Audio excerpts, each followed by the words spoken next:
Seiring meningkatnya minat untuk bekerja di industri kapal pesiar, pencari kerja dihimbau untuk lebih selektif dalam memilih agen perekrutan.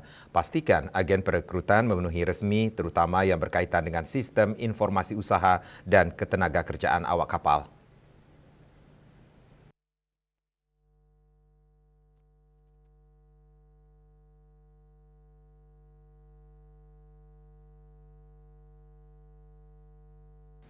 Industri kapal pesiar global menunjukkan pertumbuhan signifikan.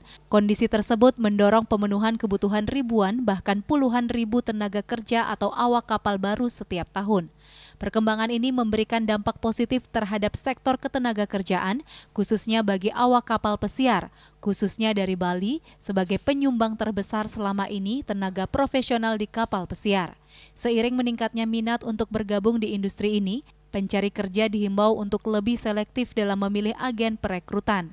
Lulusan lembaga pelatihan kerja maupun institusi formal di bidang perhotelan perlu memastikan bahwa agen yang merekrut mereka telah memenuhi regulasi resmi, terutama yang berkaitan dengan sistem informasi usaha dan ketenagakerjaan awak kapal.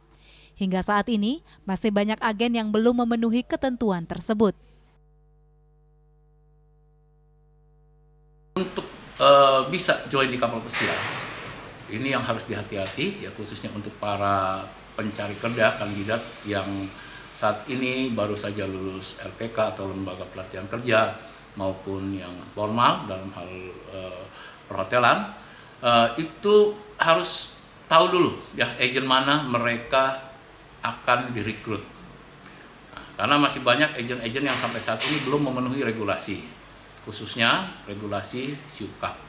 Selain pencari kerja diminta lebih selektif, pemerintah juga diminta terus melakukan langkah-langkah pengawasan terhadap agen-agen penyalur awak kapal pesiar agar masyarakat tidak dirugikan. Suparyana, Bali TV.